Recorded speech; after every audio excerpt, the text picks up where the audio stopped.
পেটে সন্তান নিয়ে মা যদি বেশি বেশি গান শুনে, এই সন্তান বড় হয়ে গানের মাস্টার হয়।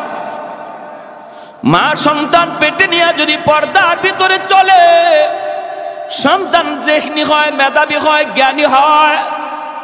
আর মা সন্তান পেটে নিয়ে যদি বেপরদায় ঘুরে, এই সন্তানের ব্রেইন ঢিলা হয়, বোকা হয়, প্রতিবন্ধী হয়।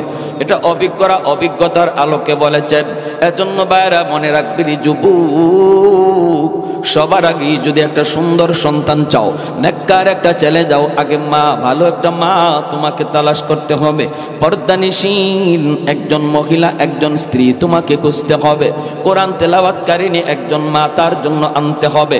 মা যদি ভালো হয়, সন্তান ভালো হয়, দেখবেন মা নামাজে দাঁড়াইলে ছোট্ট শিশুটাও মায়ের সাথে নামাজে দাঁড়ায়, ঠিক কিনা? মা তাসবিহ পড়ে, মা রুকু করে, সিজদা করে, ছোট্ট শিশুটাও রুকু করে সিজদা করে। মা তাসবিহ পড়ে, টুট নড়ে, শিশু বাচ্চাটাও তাসবিহ পড়ে। কিসের তাসবিহ? তাসবিহ তো পড়ে না, তাসবিহ তো পড়ে না। মার টুট নড়ে, এজন্য বাচ্চাটাও টুট নাড়ায়। জোরে বলি সুবহানাল্লাহ, আর একটু জোরে কোন সুবহানাল্লাহ। এজন্য ভাইরা মনে রাখবারে, আল্লাহর বান্দা, সন্তানের ব্যাপারে আল্লাহর দরবারে বাপ মার জবাবদিহিতে হবে সবার আগে। কারণ ঘর হলো তার সর্বপ্রথম বিদ্যালয়, বাপ মা হলো তার সর্বপ্রথম শিক্ষক। ঘরের মধ্যে সন্তান যা কিছু শিশুবেলা থেকে বড় হওয়ার পর এটার আসর থাকে। ঘরের মধ্যে সন্তান যা কিছু শুনে, এটা তার মরণ পর্যন্ত আসর থাকে। কারণ শিশুকালে বাচ্চাগুলির দিল দেমাগ হলো কাদামাটির মতো। কাদামাটির ভিতরে যা খুশি লেখা যায়, মাটি যদি শক্ত হয়ে যায় লেখা যায় না। সন্তানের চোখ হলো ভিডিও রেকর্ডার, কান হলো তার অডিও রেকর্ডার। চোখ দিয়ে আপনার সন্তান যা কিছু দেখবে ঘরের ভিতরে, সব কিছু চোখের মধ্যে রেকর্ড করে রাখে। কান দিয়ে আপনার শিশু বাচ্চাটা করে যা শুনে, সব কিছু কানের মধ্যে রেকর্ড করে রাখে। যেদিন সে বড় হওয়ার পর সাপ্লাই দেয়, এতদিন পর্যন্ত যা কিছু রেকর্ড করেছে, বড় হওয়ার পরে তাই সাপ্লাই দেয়। এখন যদি আপনার সন্তানের কানের মধ্যে আপনি গান রেকর্ড করান, ঘরের ভিতরে নাটক চলছে, ঘরের ভিতরে সিনেমা চলছে, টেলিভিশনের আওয়াজ চলছে, ছোট্ট বাচ্চাটা বুঝে না, কিন্তু গানের আওয়াজ তার কানে রেকর্ড হয়ে রয়েছে। ছোট্ট বাচ্চা সিনেমার কোনো অনুষ্ঠান বুঝে না, কিন্তু নাচ গানের দৃশ্য তার চোখে রেকর্ড হয়ে থাকে। এটা আল্লাহর পক্ষ থেকে দেওয়া তাকে দুইটা রেকর্ডার। চোখ হলো তার ভিডিও রেকর্ডার, কান হলো তার অডিও রেকর্ডার। আমরা মনে করি শিশু বাচ্চা বুঝে না, কিন্তু না না, শিশু বাচ্চা সব বুঝে, সব কিছু তার রেকর্ড হয়ে থাকে। যেদিন সে সাপ্লাই দেয়, যদি কানের ভিতরে গান রেকর্ড করে থাকি, তখন গানই সে সাপ্লাই দিবে। আর যদি কানের ভিতরে কোরআন তিলাওয়াত রেকর্ড করে, তাহলে সে কোরআন তেলাওয়াত বাজাবে, ঠিক কিনা? ট্যাপের ভিতরে যদি আপনি গান রেকর্ড করেন, আর এই ট্যাপ নিয়ে যদি সিনেমা হলের ভিতরেও বাজান, ট্যাপকে যদি আপনি বলেন তোর পায়ে ধরি, তুই এখানে কোরআন তেলাওয়াত বাজ, তুই এখানে তেলাওয়াত যদি রেকর্ড করেন, আর সিনেমা হলের ভিতর নাপাক জায়গায়ও যদি ট্যাপ নিয়ে বাজান, তখন নাপাক জায়গা বুঝবে না, ট্যাপ থেকে কোরআন তেলাওয়াত বের হবে, ঠিক কিনা? আর যদি ট্যাপের মধ্যে আপনি গান রেকর্ড করেন, মসজিদের ভিতরে নিয়ে ট্যাপ ঢুকান, আর বলেন ট্যাপ তোর পায়ে ধরে বলতেছি, এটা মসজিদ, আল্লাহর ঘর, তুই গান বাজবি না, আপনার কথা ট্যাপ শুনবে? শুনবে? ট্যাপ বলবে আরে আহম্মক, বোকা, তুই আমার মধ্যে রেকর্ড করলি গান, আর শুনতে চাস কোরআন তেলাওয়াত, এটা কেমন করে হয়? এটা কোনোদিনই তো হবে না। মসজিদের ভিতরে বাজাইলেও সে গানই বাজবে। এজন্য আপনার সন্তানের দিল আর দেমাগের ভিতরে শিশুকালে যদি মাদ্রাসায় ভর্তি করায়া তার কোরআন তেলাওয়াত রেকর্ড করানো হয়, যদি তার কানের ভিতরে তেলাওয়াত আর চোখের মধ্যে কোরআন তেলাওয়াতের দৃশ্য রেকর্ড করা হয়, আল্লাহর নাম তার হৃদয়ের ভিতরে খুদাই করে লিখে দেওয়া হয়, যদি পরকালের ফিকির তার অন্তরে ঢুকায় দেওয়া হয়, এরপরে যদি আপনি তারে কলেজেও পড়ান, ভার্সিটিতেও পড়ান, নাস্তিকদের ভিড়েও যদি যায়, ঢাকা ইউনিভার্সিটির বাংলা বিভাগেও যদি আপনার সন্তান পড়ে, যেখানে নাস্তিকগুলি চতুর্দিকে ভিড় করা, সেখানেও সে নাস্তিক হবে না, বরং ইসলামের সৈনিক হবে, আল্লাহর সৈনিক হবে, রসুলের সৈনিক হবে, উলামায়ে কেরামের পক্ষে থাকবে, কোরআনের পক্ষে থাকবে। আওয়াজ দিয়ে এখন ঠিক কিনা? আর যদি শিশুকালে দিন না শিখান, শিশুকালে যদি তার দিন না শিখান, শিশুকালে যদি তার কোরআন না শিখান, শিশুকালে যদি তার ইসলাম না শিখান, তাহলে এই ছেলে বড় হওয়ার পর যত চেষ্টাই করেন লাইনে থাকবে না, সে বেলাইনে চলে যাবে। বাপ মার সাথে বেয়াদবি করবে, আলেম ওলামার সাথে বেয়াদবি করবে, মাদ্রাসার সাথে বেয়াদবি করবে, নামাজ পড়বে না, হালাল হারাম চিনবে না, হ্যাঁ, যা পাইবে তাই খাবে। ঠিক কিনা? জোরে করবে। প্যারে হাজিরিন, এজন্য বলি মনে রাখবেন, শিশুকালে 5 বছর মিনিমাম মাদ্রাসায় বাচ্চাটারে পড়ান। ডাক্তার বানাইতে চান, অসুবিধা নাই, আমরা নিষেধ করি না। এদেশে ডাক্তারের প্রয়োজন, ইঞ্জিনিয়ারের প্রয়োজন। সবাই মাদ্রাসায় পড়লে ডাক্তার ইঞ্জিনিয়ার হবে কে? মাদ্রাসা থেকে মুফতি মুহাদ্দিস হাফেজে কোরআন বের হয়, ডাক্তার ইঞ্জিনিয়ার বের হয় না। একটা দেশের জন্য প্রয়োজন। আমি বলি ডাক্তার বানান, ইঞ্জিনিয়ার বানান, এটা ইসলাম কখনো নিষেধ করে না। কিন্তু ইসলাম বলে ডাক্তার পরিচয় সন্তানের বড় পরিচয় নয়, আমার সন্তানের সবচেয়ে বড় পরিচয় হলো সে মুসলমানের সন্তান। এজন্য সবার আগে মুসলমানই শিখাইতে হবে। আওয়াজ দিয়ে বলেন ঠিক কিনা? সবার আগে মুসলমানই শিখাও। সন্তানকে বলো, বাবা ইঞ্জিনিয়ার হওয়া তোমার বড় পরিচয় নয়, ডাক্তার হওয়া বড় পরিচয় নয়, তোমার সবচেয়ে বড় পরিচয় তুমি মুসলমান। এজন্য সবার আগে মুসলমানই শিখো। আর মুসলমানি শিখানোর জন্যই মাদ্রাসায় 1 বছর 2 বছর না, 5 বছর পড়াইতে হয় শিশুকালে। মক্তবে 1 ঘন্টা পড়ানোর দ্বারা মুসলমানি শিক্ষা করা হয় না। মক্তবে 1 ঘন্টা হুজুর 200-250 ছাত্রকে কখন পড়া দিবে আর কখন নিবে, সহি শুদ্ধ করে কোরআনই হুজুর পড়াইতে পারে না। বাচ্চাদের মারামারি, কিলাকিলি, ঘুষাঘুষি, এই মামলা ডিসমিস করতেই তো হুজুরে 1-1.5 ঘন্টা চলে যায়। ঠিক না? এটা আমরাও তো বুঝি, বাপ মারা, যে হুজুরে মক্তবে যে কি পরিমাণ ভালো পড়াইতেছে, এটা আমরাও বুঝি। অনেক মাও আছে এমন মনে করে ঘরে বাচ্চা ঝামেলা করে, দুষ্টামি করে, মক্তবে পাঠায় দে, কিলাকিলি যা আছে, ঘুষাঘুষি যা আছে, সব যেন মক্তবে যেয়ে করে। ঠিক না?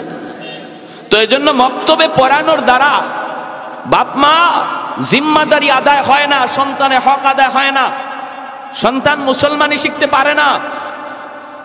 5 বছর মাদ্রাসায় পড়াইতে হবে শিশুকালে, নুরানি মাদ্রাসায়। আর আলহামদুলিল্লাহ এখন মাদ্রাসাগুলিতে 5 বছর শিশুকালের, এই যে শিশুকালের 5 বছর 1 থেকে 5 পর্যন্ত মাদ্রাসায়ও স্কুলের সমমানের অঙ্ক ইংরেজি সিলেবাস রাখা হয়েছে। স্কুলে যে অঙ্ক ইংরেজি পড়ানো হয়, মাদ্রাসায় একই অঙ্ক ইংরেজি পড়ানো হয়।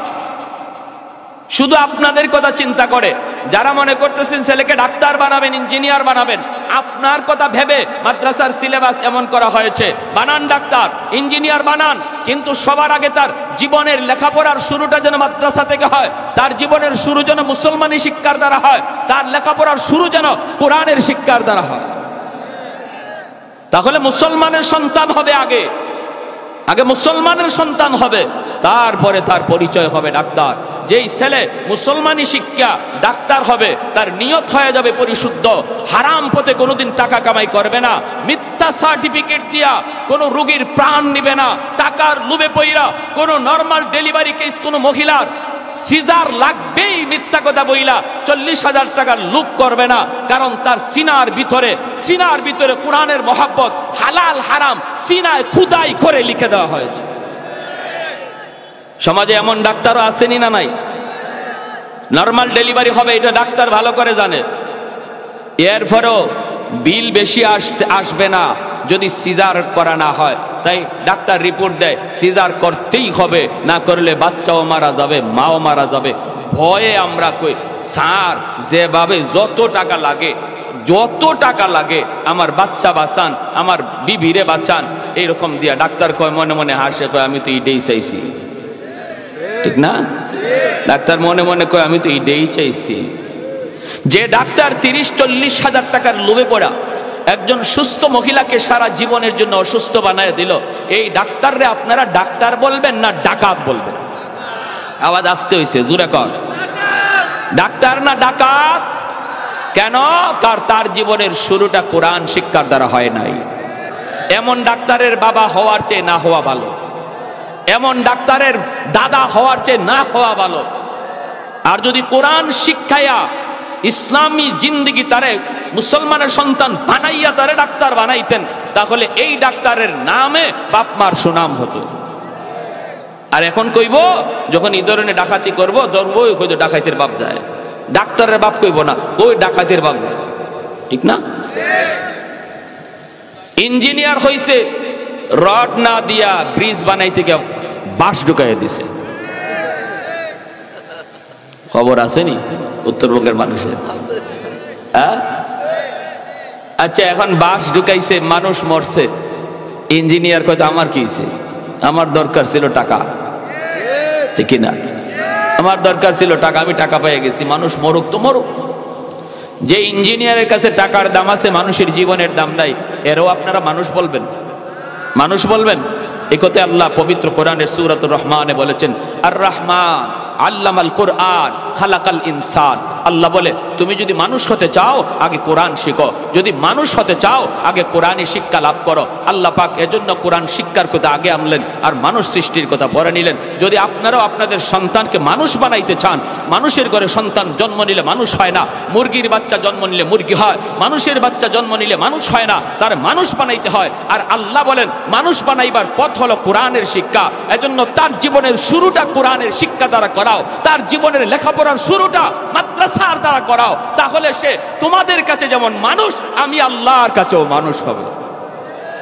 আর যদি মাদ্রাসা শিক্ষার দ্বারা তার জীবনের সূচনা না হয়, হালাল হারাম না চিনে, জায়েজ না জায়েজ কিছুই না বুঝে, শুধু টাকার টাকা চায়, শুধু দুনিয়া চায়, আল্লাহ বলেন সে তোমাদের কাছে মানুষ হলো, আমি আল্লাহর কাছে মানুষ নয়। আমার ভাইয়েরা, বন্ধুরা, যুবক, এজন্য বলতেছিলাম বাপ মা বহুত বড় এক ফ্যাক্টর।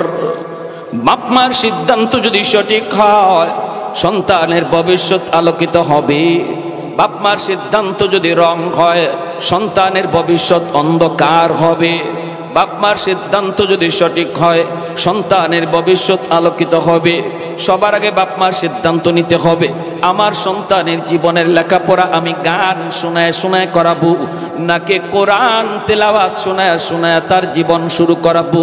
তার জীবনের লেখাপড়া কোরআন তেলাওয়াতের দ্বারা হবে নাকি গান দ্বারা হবে, এই সিদ্ধান্ত নিবে তার মা, সিদ্ধান্ত নিবে তার বাবা রে। মায়ার নবী বলেন, যদি এই সিদ্ধান্তে বাপ মা সঠিক সিদ্ধান্ত দেয়, তাহলে সন্তানের ভবিষ্যৎ আলোকিত হবে। আল্লাহর আদালতে আসামির কাঠগড়ায় দাঁড়াইতে হবে না। আর যদি সিদ্ধান্ত রং হয়, তাহলে সন্তান পথভ্রষ্ট হবে, সন্তানের ভবিষ্যৎ অন্ধকার হবে। কিয়ামতের ময়দানে আল্লাহর দরবারে এই সন্তানের মামলায় বাপ মা আসামি হওয়া লাগবে। কিয়ামতের ময়দানে বহু বাপ মা সন্তানের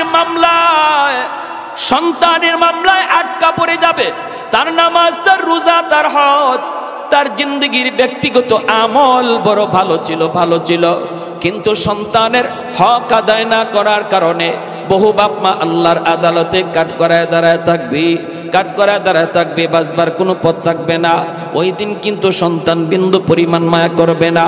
আল্লাহ বলবেন বান্দারে, নামাজ তোমার এক ওয়াক্ত কাজা হয়েছে, আমি আল্লাহ মাফ করে দিলাম। রোজা তোমার এক ওয়াক্ত কাজা হয়েছে, যাও, আমি আল্লাহ মাফ করে দিলাম, এটা আমার হক। কিন্তু সন্তানের হক তুমি নষ্ট করেছো, তারে আমি আল্লাহর পরিচয় শিখাও নাই, ইসলাম ধর্ম সম্পর্কে তারে জ্ঞান দাও নাই, না তারে মুসলমানই শিখাও নাই, যার জন্য আজকে সে জাহান্নামী। আমার আদালতে তোমার বিরুদ্ধে মামলা দায়ের করেছে, এই মামলার ব্যাপারে আমি আল্লাহ কিছু জানি না। যেভাবে পারো সন্তানের কাছ থেকে মামলা ডিসমিস করো। বাবা সন্তানের কাছে মাপ চায়, মা সন্তানের কাছে মাপ চায়, কিন্তু সন্তান ওই দিন মাপ দিবে না। হাসরের মাঠে সন্তান বাবাকে চিনবে না, বাবা সন্তানকে চিনবে না। যেই সন্তানের জন্য শরীরে রক্ত পানি করলাম, যেই সন্তানের জন্য রাতকে দিন বানাইলাম, এই সন্তান হাসরের মাঠে বাবার পরিচয় দিবে না, মার পরিচয় দেবে না। সন্তান চাইবে বাপ মারে বিপদে ফেলাইয়া কেমন করে নিজে বাঁচতে পারে, বাবাই চাইব দুষ্টা সন্তানের ঘাড়ে চাপাইয়া কেমন করে বাবা বাঁচতে পারে। স্বামী চাইব স্ত্রীর ঘাড়ে দোষ চাপাইয়া নিজে বাঁচতে, স্ত্রী চাইব স্বামীর ঘাড়ে দোষ চাপাইয়া নিজে বাঁচতে।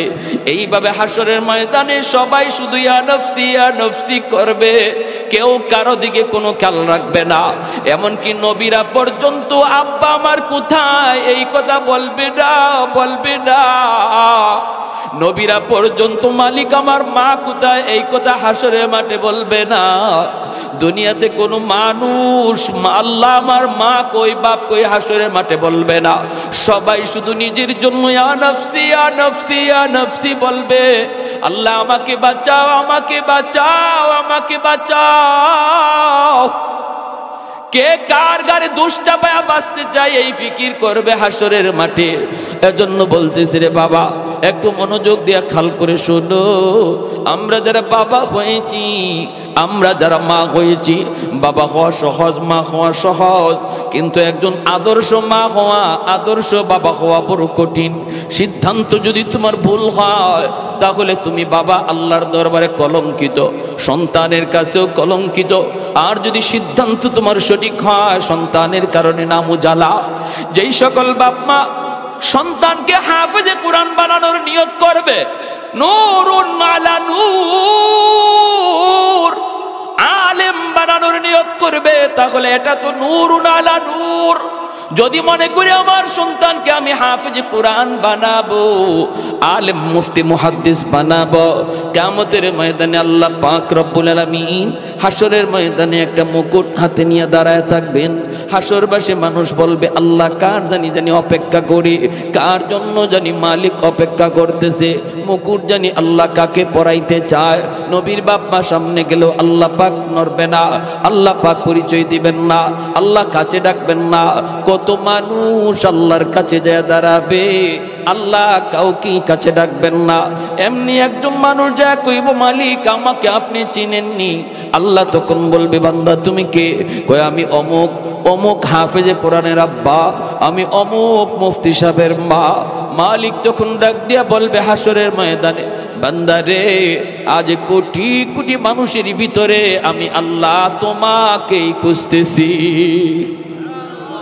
মান করা আল কুরআন ওয়া আমিলা বিমা ফিহি উলবিসা ওয়ালিদাহু তাজান ইয়াউমাল কিয়ামা দাউহু আহসানু মিন দাউইশ শামস। মায়ার নবী দয়ার নবী বলেন, দুনিয়াতে ওই হাফেজ কোরআনের মাথায় পাগড়ি পরাইলো দুনিয়ার উস্তাদগণ, এলাকার মানুষগণ হাফেজ কোরআনের মাথায় পাগড়ি পরায় দিল। কিন্তু ওই দিন আল্লাহ পাকের কুদরতি নজর ছিল হাফেজ কোরআনের বাপ মার দিকে। যেরকম সুবহানাল্লাহ, মানুষ হাফেজের মাথায় পাগড়ি পরায় আর আল্লাহর নজর হাফেজের বাপ মার দিকে। সুবহানাল্লাহ জোরে কইতেন না? আর একটু জোরে কোন সুবহানাল্লাহ, আর একটু জোরে সুবহানাল্লাহ। আল্লাহু আকবার। লা জিদ্দা ওয়ালা নিদ্দা ওয়ালা হাদ্দা লিমাওলা, লা জিদ্দা ওয়ালা নিদ্দা ওয়ালা হাদ্দা লিমাওলা। আল আনা কামা কানা ওয়ালাম ইয়ালকা যাওয়ালা, আল আনা কামা কানা ওয়ালাম ইয়ালকা যাওয়ালা। লা মিসলা ওয়ালা সাওয়ারা মিসলা ওয়া নাযীরা। من قال سوى ذلك قد قال محالا، من قال سوى ذلك قد قال محالا. لا ولد ولا والد لا عم وخالا، لا شبه ولا مثل ولا كفوا لمولا. জোরে সুরে বলি আল্লাহু আকবার। আর একটু জোরে মুসলমানের আওয়াজে আল্লাহু আকবার। আমাদের আওয়াজ যত উঁচু হবে ইসলামের দুশমনদের আওয়াজ তত নিচু হবে, ঠিক কিনা জোরে বলেন। আজকে বলুন তো বাংলার জমিনে নাস্তিক বেশি না ইমানদার বেশি? ইমানদার বেশি, নাস্তিক কম। এরপরও ইমানদাররা, ইমানদারদের সামনে নাস্তিকদের তো লাফালাফি। কারণ কি? একমাত্র কারণ আমাদের আওয়াজ ছোট হয়ে গেছে। ইমানদারের আওয়াজ ছোট হয়ে গেছে।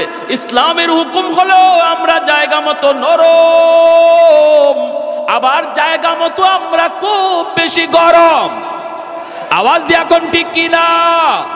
পশ্চিমাদের চোখ পড়েছে কাবা গড়ের প্রান্তরে, ব্রিটিশ দালাল দল বেঁধেছে ধ্বংস করতে চায় কারে। পশ্চিমাদের চোখ পড়েছে কাবা গড়ের প্রান্তরে, ব্রিটিশ দালাল দল বেঁধেছে ধ্বংস করতে চায় কারে। আল্লাহ পাকের ঘর তোর সাহস থাকলে ধর। হয় নাই, হয় নাই, আরো জোরে হয় নাই, ঠিক কিনা? আল্লাহ পাকের ঘর তোর সাহস থাকলে ধর। দো জাহানের মালিক যিনি পবিত্র কাবা, ওই আরবের দিন বাঁচাতে সত্য ন্যায়ের মুক্তি চাই। মুহাম্মাদের বাহিনী আজ আসলে তোদের রক্ষা নাই। ওই আরবের দিন বাঁচাতে সত্য ন্যায়ের মুক্তি চাই। মুহাম্মাদের বাহিনী আজ আসলে তোদের রক্ষা নাই।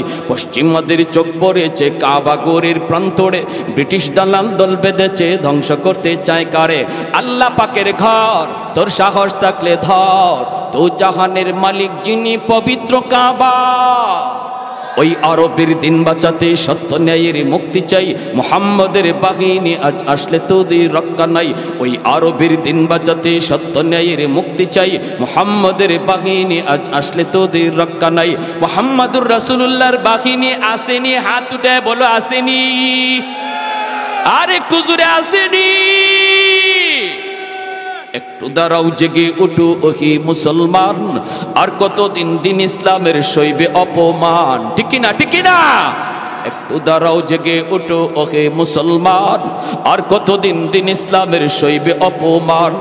রক্ত দিয়ে পবিত্র ওই মক্কা মদিনা, সেই জমিনে সিনেমা হল চলতে পারে না। রক্ত দিয়ে পবিত্র ওই মক্কা মদিনা, সেই জমিনে সিনেমা হল চলতে পারে না। নূর মক্কার ইসলাম তার তাকলো কি আর দাম, বন্দিশালায় তাকে যদি কাবার ইমাম। ওই আরবের দিন বাঁচাতে সত্য ন্যায়ের মুক্তি চাই। মুহাম্মাদের বাহিনী আজ আসলে তোদের রক্ষা নাই। ওই আরবের দিন বাঁচাতে সত্য ন্যায়ের মুক্তি চাই। মুহাম্মাদের বাহিনী আজ আসলে তোদের রক্ষা নাই। পশ্চিমাদের চোখ পড়েছে কাবা গড়ের প্রান্তরে, ব্রিটিশ দালাল দল বেঁধেছে ধ্বংস করতে চায় কারে। আল্লাহ পাকের ঘর তোর সাহস থাকলে ধর। তো জাহানের মালিক যিনি পবিত্র কাবা, ওই আরবের দিন বাঁচাতে সত্য ন্যায়ের মুক্তি চাই। মুহাম্মাদের বাহিনী আজ আসলে তোদের রক্ষা নাই। ওই আরবের দিন বাঁচাতে সত্য ন্যায়ের মুক্তি চাই। মুহাম্মাদের বাহিনী আজ আসলে তোদের রক্ষা নাই। একটু জোরে সুরে কোন আল্লাহু আকবার। হয় নাই, আরো জোরে আল্লাহু আকবার।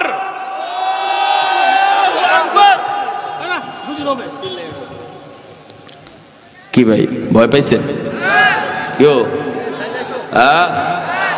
লালমনিরহাটের মানুষ ভয় পাইছেন? আমরা কার সৈনিক? আরো জোরে কার? আল্লাহ তুমি কবুল করো। জোরে বলি আমিন। আরো জোরে বলি আমিন। ভাইয়েরা আমার, এজন্য কি আমার এই পর্যন্ত আলোচনার নতিজা হলো, যদি বাপমা আল্লাহর আদালতে কাঠগড়ায় দাঁড়ানো থেকে বাঁচতে হয়, তাহলে সন্তানের জীবনের লেখাপড়া শুরু স্কুল থেকে না মাদ্রাসা থেকে করতে হবে? সবাই কথা কয় না। স্কুল থেকে না মাদ্রাসা থেকে? স্কুলে পড়াইলেও মাদ্রাসা থেকে, ঠিক না? স্কুলে পড়াইলেও মাদ্রাসা থেকে তার জীবনের লেখাপড়া শুরু হবে। ইসলামী শিক্ষা, মুসলমানি শিক্ষা লাভ করার পর তারে ডাক্তার বানাবো। কারণ আমার সন্তানের বড় পরিচয় ডাক্তার নয়, সবচেয়ে বড় পরিচয় সে মুসলমান। এজন্য সবার আগে মুসলমানই শিখতে হবে। আর এজন্যই মাদ্রাসাগুলোতে স্কুল কলেজের অঙ্ক ইংরেজি রাখা হয়েছে। বিশ্বাস না হলে আপনারা মাদ্রাসায় ঢুকে দেখেন, যে দেখি হুজুর স্কুলের ওয়ানের অঙ্ক ইংরেজি মাদ্রাসা আসেনি, 2 এর অঙ্ক ইংরেজি 2-তে আসেনি, 3 এর অঙ্ক ইংরেজি 3-তে আসেনি। যদি আমার কথা বিশ্বাস না হয় তখন দিয়েন না। আপনারা দেখবেন, যদি দেখেন যে হয় স্কুলে অঙ্ক ইংরেজি তো মাদ্রাসা আছে, তাহলে অসুবিধা কি? ক্লাস 5 পর্যন্ত মাদ্রাসায় পড়ার পর আপনার সন্তান অনায়াসে 6 থেকে ভর্তি হবে, হাই স্কুলে ভর্তি হবে। তার আবার স্কুলে 1 থেকে পড়া লাগবে না, হাই স্কুলে ভর্তি হবে। লাভ কি হবে? এই 5 বছরের ভিতরে মুসলমানই শিখবে, 5 বছরের ভিতরে কোরআন শিখবে, 5 বছরে সে আল্লাহকে চিনবে। জানবে, 5 বছরে সে আখিরাত জানবে, 5 বছরের ভিতরে তার অন্তরে আল্লাহ রসুলের দাম খুদাই করে লিখে দেওয়া হবে। সে ভার্সিটিতে গেলেও নাস্তিক হবে না, কলেজে পড়লো বেনামাজি হবে না, বাপ্পার সাথে বেয়াদবি করবে না, আলেমদের সাথে বেয়াদবি করবে না, সে নবীর সৈনিক হবে, আল্লাহর সৈনিক হবে। আমরা তো এটাই চাই নাকি? এটা চাই কি না? ঢাকা ইউনিভার্সিটি বাংলা বিভাগে পড়লো, নাস্তিকদের ভীরু আপনার সন্তান তাকবীরে আওয়াজ তুলবে, নাস্তিকদের ভীরু নারায়ে তাকবীরে আওয়াজ তুলবে, কারণ তার শিশুকালে কলিজার মধ্যে আপনি 5 বছর কোরআন ঢুকাইয়া দিয়েছেন। আল্লাহ তুমি সকল বাপ মাকে কবুল করো, জোরে কই আমিন, আরো জোরে বলি আমিন। আর যদি সন্তানকে আলেম হাফেজ বানাইবার নিয়ত করেন, তাহলে হাসরের মাঠে আল্লাহ কইব আমি তো তোমারই খুঁজতেছি, জোরে কোন সুবহানাল্লাহ। কারণ দুনিয়ার জগতে তোমার সন্তানের মাথায় যখন পাগড়ি পরায় দেয়, আমি আল্লাহর কুদরতির নজর ছিল তোমরা বাপ মার দিকে।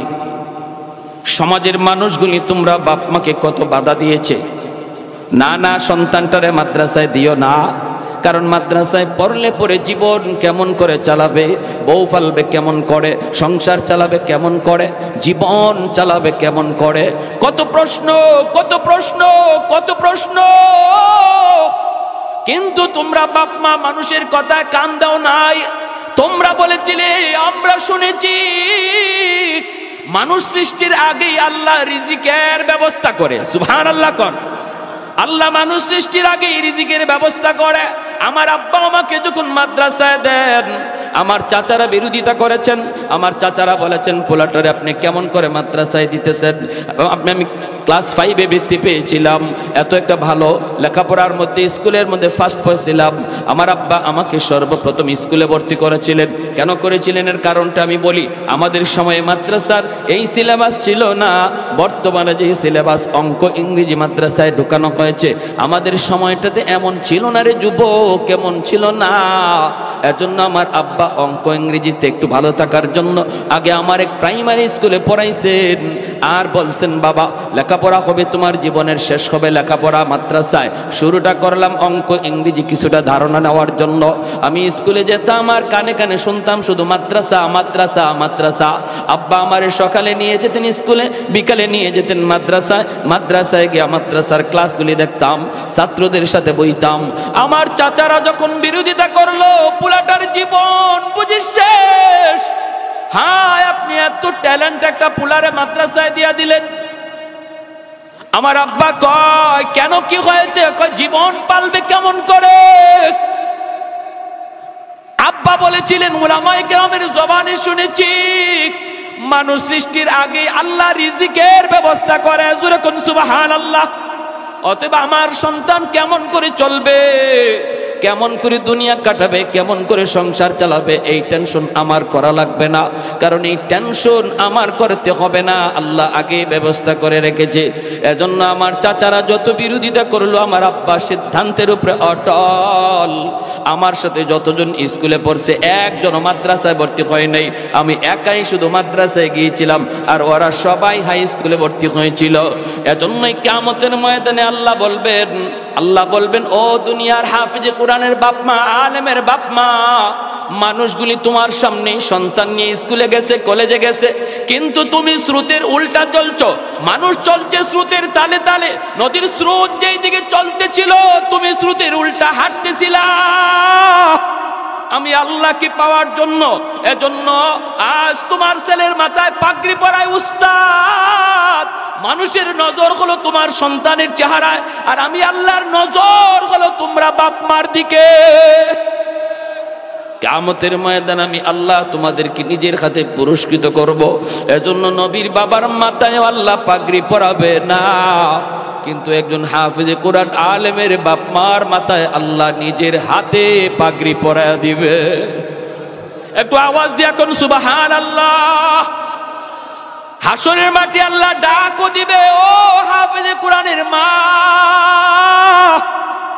ও মুফতি সাহেবের আব্বা, ও মুহাদ্দিস সাহেবের আব্বা, দুনিয়ার জমিনে মানুষ আপনারে যেই নামে ডাকছে, মানুষ যেমন ডাক দিছে ও মুফতি সাহেবের আব্বা, ও মৌলানা সাহেবের বাবা, ও ইমাম সাহেবের আব্বা, এইভাবে মানুষ আপনাকে সম্মানের সাথে ডাক দিয়েছে, নাম ধরে ডাক দেয় নাই। হাসরের ময়দানে আল্লাহর নবী বলেন আল্লাহ পাক নিজে ওই দিন আব্দুর রহিম আব্দুল করিম কে ডাক দিবে না, বরং আল্লাহ নিজেও ডাক দিব ও ইমাম সাহেবের আব্বা, ও হাফিজ সাহেবের আব্বা। এতটা ইজ্জত এতটা সম্মান আল্লাহ আপনাকে দিবে রে বাবা, এতটা ইজ্জত এতটা সম্মান আল্লাহ আপনাকে দিবে, তাহলে আপনি কেন এই সম্মান নিবেন না? দুনিয়া তো ইজ্জত। আব্বা আমারে মাদ্রাসায় দিয়ে ঠকেন নাই, বরং আব্বা মাদ্রাসায় দিয়ে তো জিতছেন, ঠিক কিনা? আর একটু জোরে বলেন ঠিক কিনা? আমার চাচারা যারা জেনারেল শিক্ষিত ছিল, জেনারেল শিক্ষিত ছিল, তারাও আজকে আমি আল্লাহ পাক আমার দুনিয়ার লাইনে ও যে শান শৌকতে রাখছে, তারা এর ধারে কাছে আসতে পারে না। তুমি যদি আল্লাহর জন্য পাগল হও, আখিরাতের জন্য যদি পাগল হও, দুনিয়া আল্লাহ তোমার পিছনে দিয়া দিবে, ঠিক কিনা? আওয়াজ দিয়ে কোন। এজন্য আমার ভাই বর্তমান ইমিডিয়েট ছোট ভাই, আমার ইমিডিয়েট ছোট ভাই হলো বাংলাদেশ আইন মন্ত্রণালয়ের সচিব, রানিং উপসচিব, আমার ইমিডিয়েট আপন ছোট ভাই। কি হয়েছে? তারে এত মানুষে চেনে না, এত মানুষে দোয়া করে না, আমাকে যত মানুষে চিনে, যত মানুষে দোয়া করে, ঠিক কিনা? হ্যাঁ, তাহলে লাভ হলো কি? আমার আব্বা আমারে মাদ্রাসা দিয়ে ঠকলেন নাকি জিতলেন? আওয়াজ দেন না, আওয়াজ দেন না কেন? তাহলে আপনিও জিতবেন, আপনিও জিতবেন, আপনিও জিতবেন, আপনি বাবা জিতবেন, আপনি দাদা জিতবেন, আপনি দাদা জিতবেন, আপনি নানা জিতবেন। একজন কোরআনের পাগল নবীর যুগের একজন সাহাবী, নাম হলো হযরত আব্দুর রহমান রাদিয়াল্লাহু তাআলা আনহু। আল্লাহর নবী রহমতের নবী, তিনি বলেছেন জানোনি দুনিয়ার ভিতরে যে উলামায়ে কেরাম আছে, হাফেজ কোরআন আছে, মাদ্রাসা আছে, এদের দুনিয়াতে কদর কি পরিমাণ জানোনি? নবী বলেন তোমরা জানো না, বুঝি জানো না। ইন্নাল আলিমা ইস্তাগফিরু লাহু মান ফিল আরদ ওয়া মান ফিস সামা হাত্তাল হিতানু ফি জাওফিল মা ওয়া ফি রাওয়ায়াতিন আন-নামলাতু ফি জুহরিহা। আল্লাহর নবী বলেন এই মাদ্রাসার জন্য, হাফেজে কোরআনদের জন্য, উলামায়ে কেরামের জন্য আসমান জমিনে যত যা কিছু আসে সব কিছু তাদের জন্য দোয়া করে, 24 ঘন্টা দোয়া করে। কারণ হলো মাদ্রাসা সমাজের জন্য রহমত, কোরআন হলো জগতের জন্য রহমত। ওয়া নুনাজ্জিলু মিনাল কুরআন মা হুয়া শিফাউন ওয়া রাহমা ওয়া রাহমাতুল লিল মুমিনিন। আল্লাহ বলেন কোরআন আমি নাজিল করেছি তোমাদের জন্য রহমত বানায়া, রহমত। যেই করে কোরআন তেলাওয়াত হয়, এই করে আল্লাহর পক্ষ থেকে রহমত নাজিল হয়। যেই সমাজে মাদ্রাসা হয়, যেই সমাজের মানুষ মাদ্রাসাকে কদর করে, মাদ্রাসাকে মহব্বত করে, মাদ্রাসার ছাত্রগুলিকে ভালোবাসে, আল্লাহ পাক রব্বুল আলামিন ওই গোটা সমাজের উপর রহমত নাজিল করে। মাদ্রাসা হলো সমাজের জন্য রহমত, উলামায়ে কেরাম হলো গোটা দেশের জন্য রহমত। উলামায়ে কেরামের কদর যেই সমাজে হয়, যেই দেশে হয়, আল্লাহর পক্ষ থেকে রহমত নাজিল হয়। কারণ উলামায়ে কেরামের সিনার ভিতরে আল্লাহর কোরআন, আল্লাহর কোরআন রহমত চুম্বকের মতো টাইনা আনে, চুম্বকের মতো টাইনা আনে। এজন্য আল্লাহ পাকের ভাষায় এই সমাজে, এই দেশে, এই জগতে এখনো রহমত দুনিয়াতে নাজিল হয়। গাছ থেকে ফুল হয়, ফল হয়, জমিন থেকে ফসল হয়, নদী থেকে মাছ হয়। এই যে আমরা আলো বাতাস পাই, সূর্য পূর্ব দিগন্তে উঠে পশ্চিম দিগন্তে অস্ত যায়, আল্লাহ পাক রব্বুল আলামিনের ভাষায় এই সবগুলি নিয়ামত আল্লাহ দুনিয়াতে দিতেছে কোরআনের খাতিরে, মাদ্রাসার খাতিরে, আলেমদের খাতিরে, হাফেজে কোরআনের খাতিরে। জগতে হাফেজে কোরআন আছে বিদায় এখনো সূর্য পূর্ব দিকে উঠে, জগতে উলামায়ে কেরাম আছে বিদায় এখনো গাছ থেকে ফুল হয়, ফল হয়। জগতে এখনো মাদ্রাসা আছে বিদায় এখনো মানুষ সন্তানকে কোরআনের হাফেজ বানায়। এই ধারাবাহিকতা এখনো সমাজে আছে, এখনো মানুষ মাদ্রাসায় দান করে, এখনো মানুষ ওয়াজ মাহফিলে দেয়া বসে, আল্লাহর কথা, রসুলের কথা, কোরআনের কথা শুনে। বিধায় আল্লাহ বলে এখনো গাছ থেকে তোমরা ফল পাও, গাছ থেকে ফুল পাও, জমিন থেকে ফসল পাও, নদী থেকে মাছ পাও, সুস্থতার নিয়ামত নিয়ে বেঁচে আসো। মিল ফ্যাক্টরির মালিক, ইন্ডাস্ট্রির মালিক সুস্থতার নিয়ামত, যত যা কিছু নিয়ামত দেখো সবগুলি নিয়ামত আল্লাহ বলেন কোরআনের খাতিরে আমি দিয়ে রাখছি।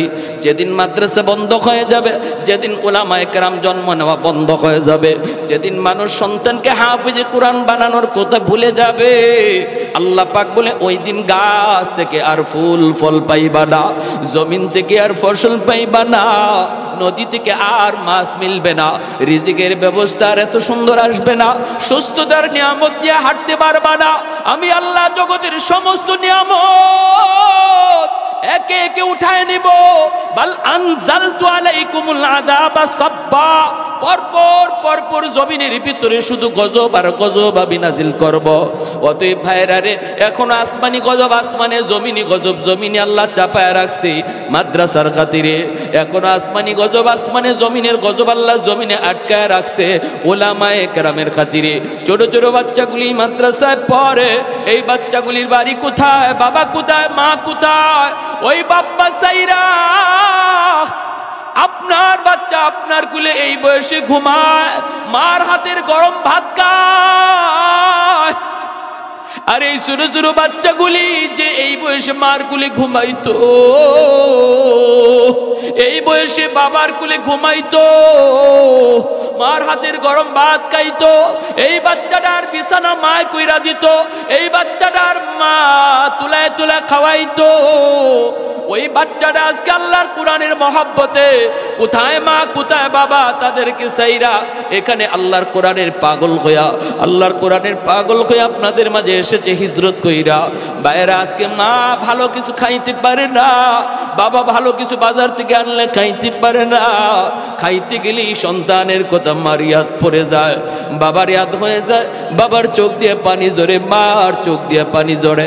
আমার সন্তানটা জানি ওই জায়গায় কি খায়, কেমনে খায়, কেমনে ঘুমায়। ভাইরা বন্ধুরা, যেই বাচ্চাগুলি আজকে কোরআনের মহব্বতে আসলো, সব চাইরা আপনাদের মাঝে, এইবার আপনারা হলেন তাদের বাবা, আপনারা হলেন তাদের মা। ওরা দ্বীনের জন্য হিজরত করেছে, আপনারা দ্বীনের জন্য নুসরত করবেন। হিজরত আর নুসরত যখন এক হয়, দ্বীন জিন্দা হয়ে যায়। নবী হিজরত করে মদিনায় এসেছেন, মদিনার মানুষ সাহায্য করেছে, আনসার হয়েছে, আপনারা আনসারের ভূমিকায় যাবেন। ওরা মুহাজিরের ভূমিকা পালন করেছে দ্বীনের জন্য। আল্লাহ গোটা জগৎটাকে মদিনার মতো সোনার দেশ বানায় দিবে। যেরকম সুবহানাল্লাহ। মদিনা যেমন সোনার মদিনা হয়ে গেছে, এই এলাকাটার আল্লাহ সোনার মদিনা, সোনার দেশ বানায় দিবে, সোনার গ্রাম বানায় দিবে। যদি হিজরত আর নুসরত এক হয়ে যায়, মুহাজির আর আনসারের ভিতরে ভ্রাতৃত্ব বন্ধন কায়েম হয়। যেই বাচ্চাগুলি মা বাবা সাইরা এখানে আসলো, এদের জন্য আপনারাই হলেন মা, আপনারাই হলেন বাবা। আল্লাহ পাক রব্বুল আলামিন কইব কিয়ামতের ময়দানে, এ বান্দা শুন, যার খাতিরে আমি আল্লাহ তোরে খাওয়াইলাম, যাদের খাতিরে আমি আল্লাহ তোরে গাছ থেকে ফুল ফল খাওয়াইলাম, জমিন থেকে তোরে ফসল খাওয়াইলাম, ওরা খাইলো কিনা তুই খেয়াল রাখছনি? ওরা খাইলো কিনা? যাদের খাতিরে আমি তোরে সুন্দর বিল্ডিং বানাইবার তৌফিক দিলাম, তারা ঘুমাইবার জায়গা পাইলো কিনা তুই খেয়াল রাখলি কিনা? কিয়ামতের ময়দানে আমার খানা আমার ঘুম ছিল সুন্দর, আর আমার পাশের মাদ্রাসায় যেই বাচ্চাগুলি কোরআনের জন্য এসেছে, যাদের খাতিরে আল্লাহ দুনিয়া টিকায় রাখলো, আমাকে নিয়ামত দিয়ে রাখলো, ওরা যদি খাওয়ার জায়গা না পায়, ঘুমাইবার জায়গা না পায়, তাহলে কিয়ামতের ময়দানে আল্লাহর সামনে এলাকার মানুষের মুখ দেখাইবার কোনো সুযোগ থাকবে না। আমি যেই বাচ্চাটারে লজিং রাখবো, আমি যেই বাচ্চাটারে খাওয়াবো, মনে রাখবা এই বাচ্চাটারে তুমি আমি খাওয়াই না, বরং তার উসিলায় আল্লাহ আমাকে খাওয়া। যে লজিং রাখছি, বাচ্চাটারে আমি খাওয়াইতেছি না, কথাটা একটু ঘুরায় বলবেন। একজন হাফেজ, একজন আলেম, একজন মুফতি, একজন ছোট বাচ্চা মাদ্রাসায় পড়ে, তারে যদি আমি আমার ঘরে খানা খাওয়াই, বলতে হবে আমি তারে খাওয়াই না, বরং আল্লাহ তার উসিলায় আমাকে খাওয়ায়। ইন্নাল আলিমা, এটা আমার কথা নয়, এটা আমার নবীর কথা। নবী বলেন ইন্নাল আলিমা ইয়াস্তাগফিরু লাহু মান ফিল আরদ ওয়া মান ফিস সামা হাত্তাল হিতানু ফি জাওফিল মা। নবী বলেন এই কথাটা তোমরা যদি ভালো করে নাও বুঝো, এই সূক্ষ্ম কথাটি যদি তোমরা নাও বুঝো, আসমান জমিনের আর যত প্রাণী আছে তারা কিন্তু ঠিকই বুঝে। ওই যে গাছ মাছ ফুল ফল, এই যে দেখতেছো জঙ্গলের বাঘ ভাল্লুক, এই যে দেখো গর্তের পিপিলিকা আর পানির নিচের মাছ, এরাও কিন্তু মাদ্রাসার ছাত্রের কদর বুঝে, তালেবে এলেমের কদর তারা বুঝে। নবী বলেন এজন্যই গাছের গর্তের পিপিলিকা পর্যন্ত মাদ্রাসার জন্য 24 ঘন্টা দোয়া করে। কি কইয়া দোয়া করে? নবী বলেন দোয়া করে, আল্লাহ আমি গর্তের পিপিলিকায় এখনো গর্তে বেঁচে আছি মাদ্রাসার উসিলা। আল্লাহ পানির নিচের মাছ আমি বেঁচে আছি মাদ্রাসার উসিলা। আমি বাঘ বেঁচে আছি এখন মাদ্রাসার উসিলা। আল্লাহ তুমি মাদ্রাসা ঘরে ঘরে সমাজে সমাজে মাদ্রাসা বাড়ায় দাও। আল্লাহ ঘরে ঘরে হাফেজে কোরআন তৈরি করে দাও। আল্লাহ তুমি হাফেজে কোরআনদের হায়াতের ভিতরে বরকত দাও, উলামায়ে কেরামের হায়াতের ভিতরে বরকত দাও। আল্লাহ যাদের তাদের হায়াত বাড়লে জগতের হায়াত বেড়ে যায়। উলামায়ে কেরামের হায়াত বাড়লে জগতের হায়াত বেড়ে যায়, জগতের হায়াত বেড়ে যায়। এজন্য মায়ের নবী বলেছেন মৌতুল আলিম কা মৌতুল আলম। একজন আলেমের যদি মৌত হয় মনে করবা জগতের মৌত হয়ে গেছে, কারণ জগৎ আল্লাহ টিকায় রাখে উলামায়ে কেরামের উসিলায়। অতএব কেউ যদি মনে করে আলেম উলামা রাখবো না, মাদ্রাসা রাখবো না, মোল্লা মুন্সি রাখবো না, যদি কেউ মনে করে এমনটা বলে, তাহলে সে তার নিজের পায়ে নিজে কুড়াল মারল। মাদ্রাসা রাখবা না, মৌলবী রাখবা না, আল্লাহ তোমারেও রাখবে না। আওয়াজ দিয়ে এখন ঠিক কিনা? কারণ আল্লাহ তাদের উসিলায় তোমার মতো লোককে আল্লাহ বাঁচায় রাখছে। যদি ওরা না থাকে, মাদ্রাসা বন্ধ হয়, তোমার জিন্দেগি বন্ধ হয়ে যাবে। আমরা দেখছি ওটা, আলহামদুলিল্লাহ হইছে ওটা। যারা মাদ্রাসার বিরুদ্ধে কথা কইছে, উলামায়ে কেরামের বিরুদ্ধে কথা কইছে, ওয়াজ মাহফিলের বিরুদ্ধে কথা কইছে, তারা কেউ জাগাতে নাই। আওয়াজ দিয়ে বলেন, ফ্যান পরবারও আর জায়গা পায় না, ঠিক কিনা? এজন্য বলি মাদ্রাসার বিরোধিতা যে করলো সে তার নিজের পায়ে নিজে কোরআন মারলো। কেউ যদি মাদ্রাসা বন্ধ করার কথা কয়, সে তার নিজের জীবন বন্ধ করে দিল। এটা আল্লাহর কোরআন বলে, নবীর হাদিস। এই কথাটা নবী বলেন, যদি তোমরা নাও বুঝো, গাছে বুঝে, গাছের পাতায় বুঝে, পিপিলিকা বুঝে, গর্তের সাপ বুঝে, পানির নিচের মাছ এই কথাটা বুঝে, বিদায় ওরা 24 ঘন্টা আলেমদের জন্য দোয়া করে। এজন্যই মানব দানব সবাই উলামায়ে কেরামকে মহব্বত করে, জিন্নাতরা পর্যন্ত উলামায়ে কেরামকে শ্রদ্ধা করে। কেন করে? কারণ জিন্নাতেরাও জানে কাদের উসিলে আল্লাহ জগৎ টিকায় রাখছে। শামসুল হক ফরিদপুরি রহমতুল্লাহি আলাইহি বহুত বড় একজন বুজুর্গ ছিলেন, আপনারা নাম হয়তো শুনেছেন, সদস্য হুজুর হিসাবে সবাই চিনে। তিনি দীর্ঘদিন দারুল উলুম দেওবন্দে লেখাপড়া করেছেন। হুজুরের বাড়ি হলো এই যে গোপালগঞ্জের গহরডাঙ্গা। হুজুর একদিন যাবেন ঢাকা থেকে গহরডাঙ্গায়, নৌকায় উঠছেন। এই নৌকায় যখন উঠছেন তখন রাত হয়ে গেছে। ওনার বাড়ি পর্যন্ত নৌকায় পৌঁছায় দিবে। মাঝিও হুজুরের বাড়ি চিনে, অনেক প্যাসেঞ্জার নৌকায় উঠলো, ঘাটে ঘাটে মানুষকে নামায়া হুজুরের ঘাটটা একবার সব শেষে মাঝি কয়, হুজুর আমি রাত 6টা বাজুক আমি আপনারে বাড়ি পৌঁছায় দিব, হুজুর আমি আপনারে চিনি, হুজুর একটু দোয়া করবেন। হুজুরের ঠিক আছে বাবা চলো। কনকনে কুয়াশার রাত, শীতের রাত, কুয়াশা, দেখাও যায় না ঠিক মতো, যাইতেছে মানুষ ঘাটে ঘাটে নামছে। হুজুরের ঘাট সবার পরে, আরো বেশ সময় লাগবে হুজুরের ঘাটে যাইতে। ওই অবস্থায় হুজুর বলতেছে, বাবা মাঝি আমারে তুমি এখানেই নামায় দাও। কি কন? এখানেই নামায় দাও। কেন? বাবা আমার এখানে নামাও। হুজুর এটা তো আপনার ঘাট না, এখানে যদি আপনি নামেন তাহলে আপনাকে বিশাল বড় একটা হাওর পায়ে হেঁটে যাওয়ার লাগবে, আর এত রাত, প্রচন্ড কুয়াশা, কিছু দেখা যায় না। হুজুর কেন আপনি এই কাজ করবেন? আপনার ঘাটে নৌকা যাবে। হুজুর বলতেছে, বাবা তুই বুঝবি না, তুই আমাকে এখানে নামায় দে, দ্রুত নামা, আমার কাজ আছে, এখানে নামা, আমি হাওরটা পাড়ি দিয়ে পায়ে হেঁটে যাব।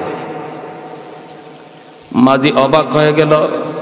মাঝি মনে মনে কয়, আমি চিন্তায় পড়ে গেলাম, হুজুরের এত রাতে কাজ কিটা, কাজ কি এত রাতে হাওরে হুজুরের কাজ কি? তাহলে ঠিক আছে আমি নামাব ঠিক, কিন্তু আমি পিছনে পিছনে যাব। হুজুর কি কাজ করে একটু দেখার জন্য হুজুরকে নামায় দিল মাঝি। পিছনে পিছনে মাঝিও নামলো, হুজুরে দেখেন নাই।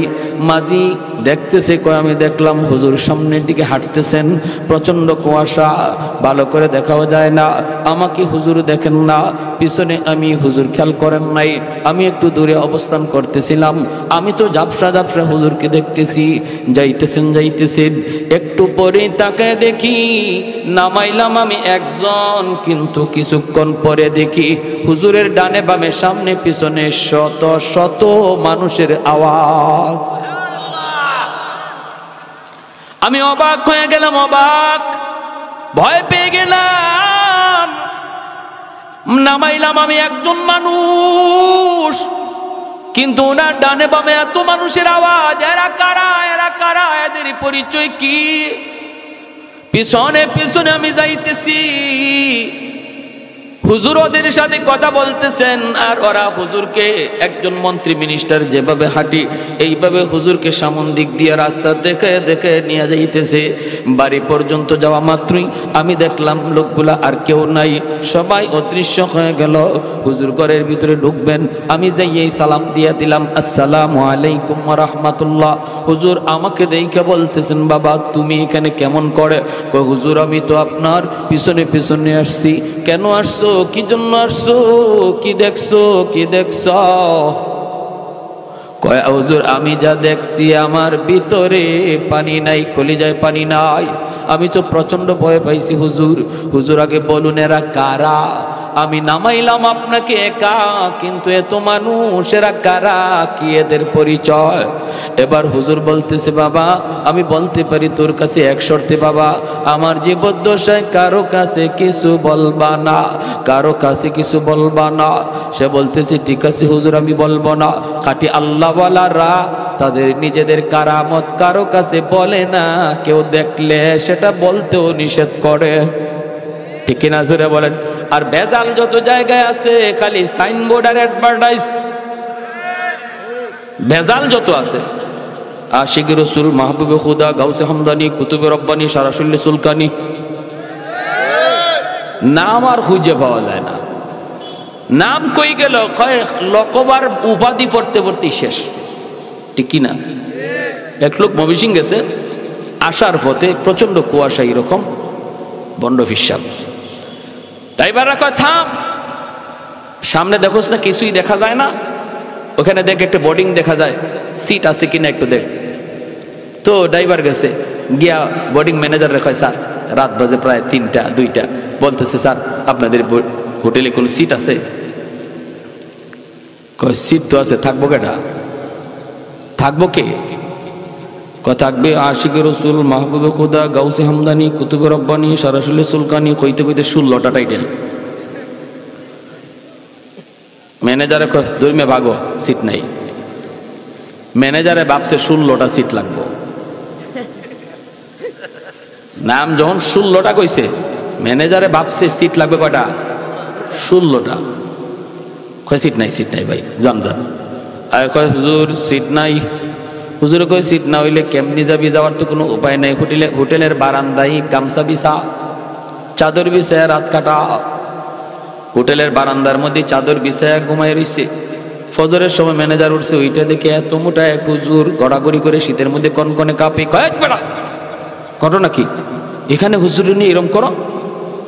কয় তুই হুজুরে নিয়ে এখানে কি করো? তুই আমার কাছে ভিতরে সিট চাইলি না? আমি তো আপনার কাছে সিট চাইছি। কয়েক বেটা তুই তো সিট চাইলি 16টা, তাই বললে কি আমার কাছে 2টা সিটও নাই? এখন হুজুরে উঠছে, উঠতে কয় রে এই টাইটেলে আমাদের দুনিয়াতেও সিট দিল না, মরণের পরেও সিট দিত না, ঠিক না? এই টাইটেলে দুনিয়াতেই সিট দিছে না, মরার পরেও সিট দিবে। এজন্য খাঁটি আল্লাহওয়ালা চেনার উপায় হলো তারা সহজ সরল সাদা সিধা, এত অ্যাডভার্টাইজও নাই, এত গাওয়াগাওয়িও নাই, হ্যাঁ এত লৌকিকতাও নাই। শামসুর হক ফরিদপুরি রহমতুল্লাহ আলাইহি ওই মাজিরে বলতেছেন, আমি বলতে পারি তোকে, শর্ত হলো আমার জীবদ্দশায় কারো কাছে এই কথা বলবা না। বলেন হুজুর? বাবা আমি যখন নৌকায় ছিলাম, এই নৌকায় থাকা অবস্থায় এই এলাকার জিন্নাতের সর্দার আমার কানে কানে আইসা সালাম দিয়া কয়, হুজুর আমরা আজ অনেক দিন যাবৎ আপনার অপেক্ষায়, আমাদের ভিতরে অনেক সমস্যা চলতেছে, কেউ কারো কথা মানে না, এমন দ্বন্দ্ব খুনাখুনি হওয়ার সম্ভাবনা আছে। এক পর্যায়ে আমরা সবাই একমত হয়েছি যতগুলি সমস্যা আছে সবগুলি